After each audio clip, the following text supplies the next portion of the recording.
성 아우구스티누스의 고백론 제7권 6장 점성술의 오류.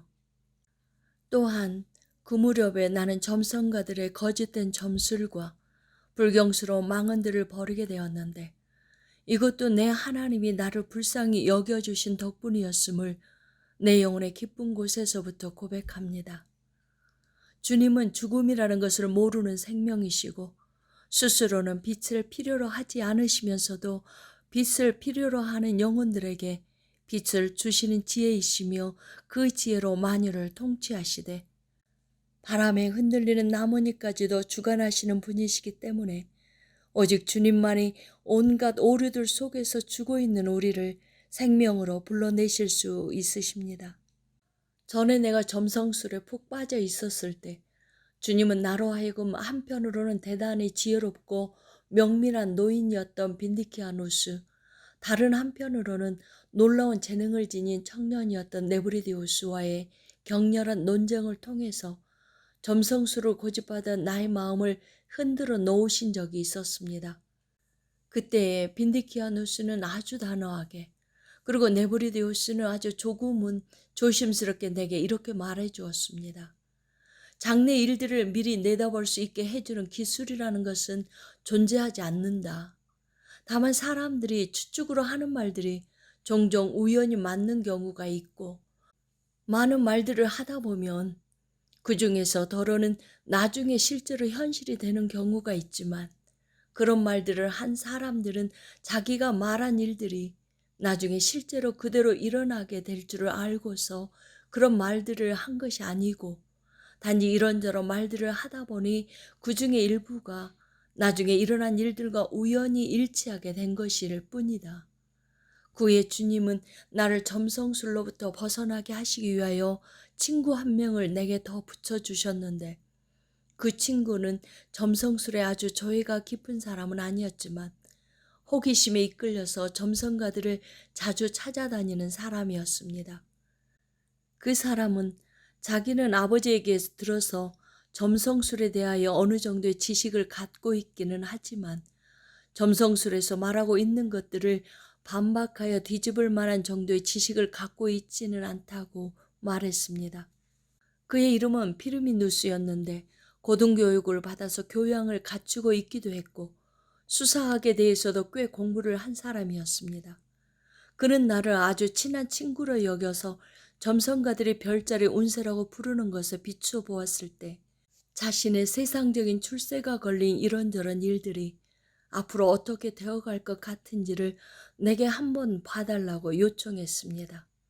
그 무렵에 나는 점성술과 관련해서 네브리디우스의 견해에 점점 기울기 시작하고 있었지만 그의 요청을 딱 잘라 거부할 수 없어서 내 마음에 떠오르는 생각들을 별 확신도 없으면서 그에게 말해주고 나서 나는 이제 이런 것들은 허황되고 터무니없는 것들 뿐이라는 것을 거의 확신하고 있다는 말을 덧붙였습니다.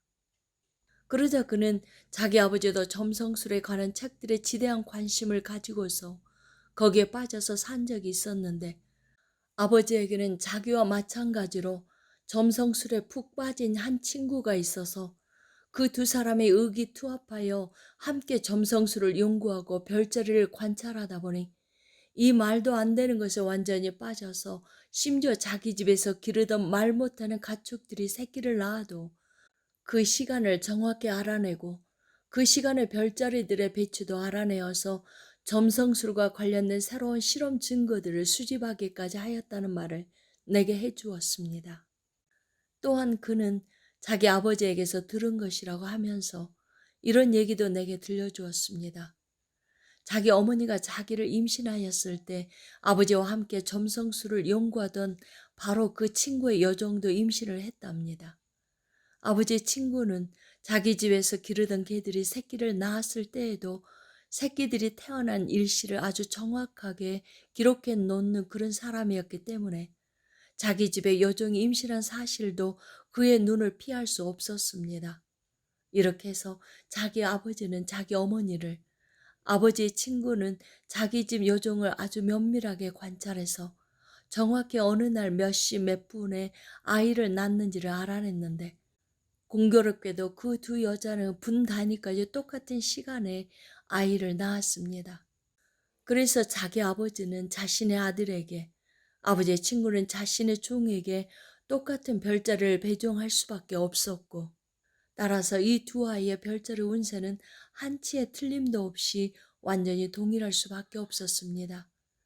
아버지와 아버지 친구는 어머니와 여종이 산통을 시작하게 되면 그 즉시 자기 집에서 무슨 일이 일어나고 있는지를 상대방에게 알리고, 어머니와 여종이 아이를 낳으면 그 즉시 종을 보내어서 아이가 태어난 정확한 시간을 상대방에게 알리기로 미리 약속해 두었다고 합니다. 그런데 피르미 누스의 말에 의하면 어머니와 여종이 각각 아이를 낳자마자 각자의 집에서 출발한 종들은 두 집의 중간 지점에서 서로 만났다는 것입니다. 이렇게 이 두 집에서 태어난 아이들은 분 단위까지 아주 정확히 동일한 시간에 태어났기 때문에 둘의 별자리 운세는 정확히 똑같았고 아주 작은 부분들까지 동일할 수밖에 없었답니다. 하지만 피라미누스는 아주 큰 부자였던 부모에게서 태어난 덕분에 세상에서 출세 가도를 달려서 승승장구하여 부와 명예를 거머쥐게 되었던 반면에 여종에게서 태어난 사람은 종의 멍에를 벗지 못하고 여전히 계속해서 자신의 주인들을 섬기며 종으로 살아가고 있다는 것입니다. 피라미누스는 여종에게서 태어난 그 사람을 잘 알고 있었기 때문에 그 사람이 어떻게 살아왔고 지금 어떻게 살아가고 있는지에 대한 부분까지도 내게 정확히 말해줄 수 있었습니다. 이 말은 아주 믿을 만한 사람이 들려준 것이었기 때문에 나는 그 말을 믿었고 점성술에 대한 나의 모든 미련은 다 녹아내려서 사라졌습니다. 먼저 나는 피라미누스가 점성술에 대한 호기심에서 벗어날 수 있게 해주기 위하여 그에게 이런 말을 해주었습니다.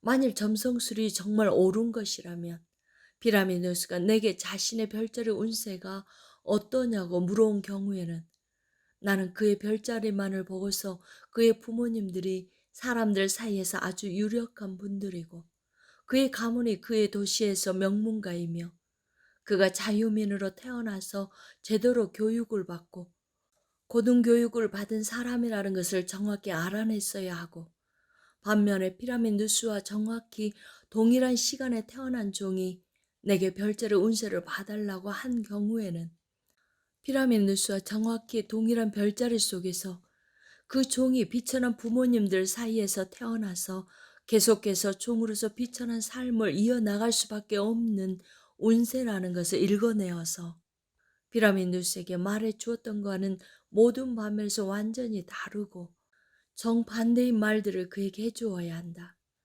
그런데 동일한 별자리에서 이렇게 정반대되는 운세를 읽어내어서 두 사람의 장래에 대하여 정반대되는 분석을 해주는 것은 불가능하기 때문에 나는 오직 별자리 운세만을 근거로 해서 두 사람의 운명이나 장래가 동일할 것이라고 말해줄 수밖에 없는데, 그렇게 했을 경우에는 적어도 어느 한쪽의 운세는 반드시 틀릴 수밖에 없게 된다. 그러므로 우리가 이것으로부터 얻을 수 있는 결론은 어떤 사람이 별자리 운세를 보았는데 거기에서 말해준 운세가 맞는 것이었다면 그것은 점성술이 순전히 별자리를 분석해서 얻은 지식에 의거한 것이 아니라 단지 우연히 맞는 것일 뿐이고, 거기에서 말해준 운세가 맞지 않았다면 그것은 점성술이 서툴러서 운세를 잘못 본 것이 아니라 단지 우연히 맞지 않은 것일 뿐이라는 것이다. 내가 그런 식의 접근 방식으로 점성술을 바라보게 되자 점성술이 잘못된 것임을 보여줄 비슷한 예들도 생각나기 시작했습니다. 나는 점성가들이 그런 식으로 사람들을 등쳐먹고 살아간다고 생각하니 그들이 하는 말들을 여지없이 반박하여 꼼짝도 하지 못하게 만들어버리고 웃음거리로 만들어버려야 하겠다는 마음이 생겨서, 만일 그 정신 나간 자들이 피르미누스가 내게 거짓말을 한 것이거나 그의 아버지가 그에게 거짓말을 한 것이라고 역공을 해온다면 쌍둥이로 태어난 사람들의 경우를 생각해내게 되었습니다. 대체로 쌍둥이들은 모태에서 거의 연이어서 태어나기 때문에 둘 사이의 그 짧은 시간차는 점성가들이 거기에 어떤 의미를 부여하든지 간에 사람들의 육안으로 확인할 수도 없고 점성가들의 운세를 알아보기 위하여 사용하는 청궁도에도 표시될 수 없습니다. 그렇기 때문에 쌍둥이들에 대해서 점성가들이 말해주는 운수는 맞을 수가 없습니다. 왜냐하면 쌍둥이로 태어난 에서와 야곱의 별자리는 똑같아서 점성술에서는 그들의 운세가 동일하다고 말할 수밖에 없는데 실제로 이 두 사람은 서로 상반된 삶을 살았기 때문입니다. 그러므로 점성가들이 동일한 별자리를 타고난 이 두 사람에게 동일한 운세를 말해준다면 그 운세는 틀릴 수밖에 없습니다. 반대로 점성가들이 이 두 사람의 운세를 정확히 예언하려면 동일한 별자리에서 정반대되는 두 가지 운세를 읽어내야 하는데 그것은 그 자체로 모순이 됩니다. 이것은 점성가들이 사람들의 운세를 맞추는 것은 점성술에 의한 것이 아니라 단지 우연일 뿐이라는 것을 보여주는 것입니다. 주님이시여, 만유를 가장 의롭게 다스리고 계시는 주님은 점성가들이나 점치러 온 자들이 알지 못하는 은밀한 감동을 통해 역사하셔서 주님의 헤아릴 수 없이 깊고 의로우신 판단 가운데서 우리에게 숨겨져 있는 각 사람의 영혼의 상태에 가장 합당한 것들을 각 사람에게 들려주십니다. 그러므로 사람은 이것은 어떻게 된 일이고 저것은 어떻게 된 일입니까? 라고 물어서는 안 됩니다. 절대로 그런 식으로 말하지 마십시오. 왜냐하면 우리는 그저 사람일 뿐이기 때문입니다. 제7장 물질적인 사고에 붙잡혀서 신음하고 괴로워함. 나의 도움이신 주님은 이렇게 해서 나를 점성술이라는 사슬에서 풀어주셨지만 나는 악이 어디로부터 오는 것인지에 대하여 묻고 있었고 그 대답은 찾지 못했습니다. 이렇게 나의 생각은 여전히 흔들리고 있기는 하였어도 주님은 믿음이 내게서 떠내려가도록 허용하지 않으셨기 때문에 나는 하나님이 존재하신다는 것, 하나님의 실체는 변하지 않는다는 것, 하나님은 모든 사람들을 돌보시고 장차 심판하시리라는 것, 하나님의 교회의 권위로 밑받침된 하나님의 아들이자 우리의 주이신 그리스도와 성경 안에서 하나님이 인간의 구원의 길, 즉 사람이 죽은 후에 가게 될 저 내세에서 영원한 생명을 얻을 수 있는 길을 마련해 놓으셨다는 것을 여전히 믿고 있었습니다. 이런 확신들은 내 마음속에 안전하고 확고하게 자리를 잡고 있었지만 악이 어디로부터 오는 것인지는 도무지 알 수가 없어서 속을 끓이며 번민하고 있었으니 나의 하나님이여, 이러한 상고를 겪으며 신음하고 있던 내 마음은 얼마나 괴롭고 힘들었겠습니까? 그때 주님은 내 곁에 계셔서 나의 신음소리를 듣고 계셨지만 나는 그것을 알지 못했습니다. 내가 침묵 가운데서 간절하게 이 문제에 대한 대답을 찾으면서 내 영혼이 속으로 슬퍼하고 낙심하며 애를 끓이고 있을 때 그것은 주님의 자비하심을 바라는 울부짖음이었습니다. 내가 그때 겪은 고통을 주님은 아셨지만 사람들은 아무도 몰랐습니다. 나는 가장 친한 사람들에게조차 그들의 귀에 대고 내 혀를 통해서 그 고통을 표현하는 것이 거의 불가능하였습니다. 시간도 충분하지 않았고 내 혀도 짧았는데 내 영혼의 온갖 소란함이 어떻게 그들에게 전달될 수 있었겠습니까? 하지만 내 마음이 신음하며 울부짖는 모든 것들이 주님의 귀에는 들어가서 내 소원은 주님 앞에 있었지만 내 눈의 빛은 내게 있지 않았습니다. 왜냐하면 그 빛은 내 안에 있었는데 나는 내 안이 아니라 밖에만을 바라보고 있었기 때문이었습니다. 그 빛은 공간 속에 있는 것이 아니었지만 나는 공간 속에 담겨 있는 것들만을 생각하였기 때문에 그런 것들 속에서는 내가 쉴 만한 곳을 찾을 수 없었습니다. 그런 것들은 내 입에서 여기 있는 것이 좋사오니 라는 말이 나올 정도로 나를 흡족하게 해주지도 않았고 내가 좋다고 느끼고 만족하다고 말할 수 있는 그 어떤 곳으로 돌아가도록 나를 놓아주지도 않았습니다. 왜냐하면 나는 주님보다는 아래에 있는 존재였지만 그런 것들보다는 위에 있는 존재였기 때문이었습니다. 따라서 내가 주님께 순종하였을 때에야 주님은 내게 참된 기쁨이 되셔서 주님이 나보다 못하게 창조하신 모든 것들로 하여금 내게 순종하게 하실 것이었습니다. 이것이 내가 구원을 받아서 주님의 형상을 간직하고서 주님을 섬기며 나의 육신을 다스리며 살아가게 해줄 수 있는 중용의 길, 곧 좌로나 우로나 치우치지 않는 중간지대였습니다. 하지만 나는 교만해져서 주님을 대적해서 봉기하여 목을 세우고 방패를 들고 하나님께 달려들었기 때문에 나보다 못한 그것들이 내 위로 올라타서는 나를 무겁게 짓누르고 있어서 내게는 쉼이라는 것이 있을 수 없었고 숨 돌릴 틈도 없었던 것이었습니다.